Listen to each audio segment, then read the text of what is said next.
বাংলাদেশ জাতীয়তাবাদী দল বিএনপির ৪৬তম প্রতিষ্ঠাবার্ষিকী আজ। মানুষের আস্থা অর্জনে বিগত ১৫ বছরের বৈরী অভিজ্ঞতা থেকে নতুন রাজনীতির সূচনা করবে বিএনপি।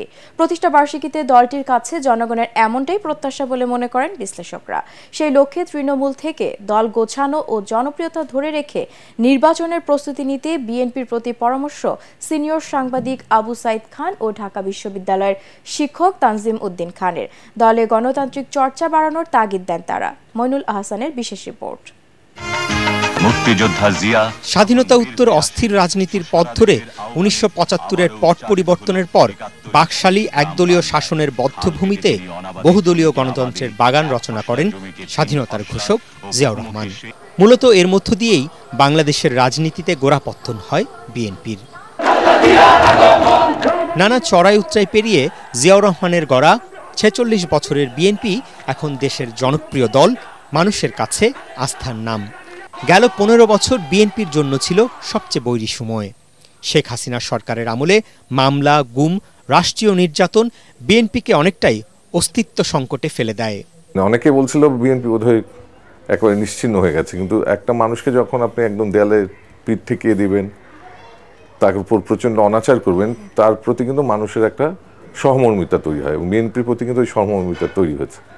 কিন্তু এখন তার চ্যালেঞ্জটা হচ্ছে পার্টিটাকে গোছানো। বিএনপি গত ১৫ বছরে আন্দোলনে ছিল, লড়াই করেছে, তাদের কর্মীরা অনেক ত্যাগ স্বীকার করেছে, তাদের কর্মীরা আয়না ঘরে গেছে, তাদের ত্যাগ অপরিসীম। আওয়ামী লীগ সরকারের অপসারণের পরে বিএনপি সবচেয়ে সুবিধাজনক জায়গায় আছে। বিএনপি দলটি আজকে একটি, আমি বলি, জ্বলে পুড়ে খাঁটি সোনায় পরিণত হয়েছে। ছাত্র জনতার গণ অভ্যুত্থানের আকাঙ্ক্ষাকে ধারণ করে বিএনপিকে দলের অভ্যন্তরে গণতন্ত্র চর্চা বাড়ানোর তাগিদ দিলেন রাজনীতি বিশ্লেষকরা। আদর্শিক চর্চাটা কিন্তু খুব কম থাকে, শক্তি, মাস্তানি এগুলোর চর্চাটা অধিক থাকে এবং এই ধরনের মানুষকেই তাদের নেতৃত্বে নিয়ে আসা হয়। কিন্তু দিনের শেষে যখন সংকটে পড়ে দল, তখন এই নেতৃত্ব কিন্তু কোনো কাজে আসে না। সেটা বিএনপির ক্ষেত্রে যেমন প্রমাণিত ছিল, আওয়ামী লীগের ক্ষেত্রে তেমনি প্রমাণিত। এই বন্দনার যে রাজনৈতিক ব্যবস্থা থেকে তারা বের হয়ে আসবেন কিনা, শুধুমাত্র তারেক জিয়া কিংবা খালেদা জিয়ার বন্দনা, আওয়ামী লীগের সংকটের জায়গাটাই ছিল কিন্তু এই বন্দনার রাজনৈতিক ব্যবস্থা। সারা দেশে বিএনপির নামে যদি কোনো অঘটন ঘটে, দখলবাজি চলে, তা বিএনপির যে ভাবমূর্তি সেটা কালো ছায়া ফেলবে। তারা এও মনে করেন আগামী জাতীয় নির্বাচন নানা কারণে বিএনপির জন্য চ্যালেঞ্জিং হবে। তাদের পরামর্শ, রাষ্ট্র পরিচালনার দায়িত্ব পেলে বিএনপি মানুষের আকাঙ্ক্ষাকে কিভাবে পূরণ করবে তাও স্পষ্ট করতে হবে দলটিকে। এখন তো আওয়ামী লীগ নেই, যার ফলে তাদের প্রতিদ্বন্দ্বিতা এবং প্রতিদ্বন্দ্বীর ধরনও কিন্তু পাল্টেছে। এখন অন্য দলগুলো তার প্রতিদ্বন্দ্বী হয়ে উঠবে এবং যারা একসময় তাদের বন্ধু ছিল, বিএনপি এবং জামায়াত ইসলামীর যে বক্তব্য এবং পাল্টা বক্তব্য আমরা বুঝতে পারছি, তাতে মনে হচ্ছে যে আমরা বোধহয় আরেকটা নতুন ধরনের মেরুকরণের দিকে যাচ্ছি এবং প্রতিদ্বন্দ্বী হিসেবে কিন্তু জামায়াত ইসলামী এখন ওদের জন্য একটা বড় ধরনের চ্যালেঞ্জ।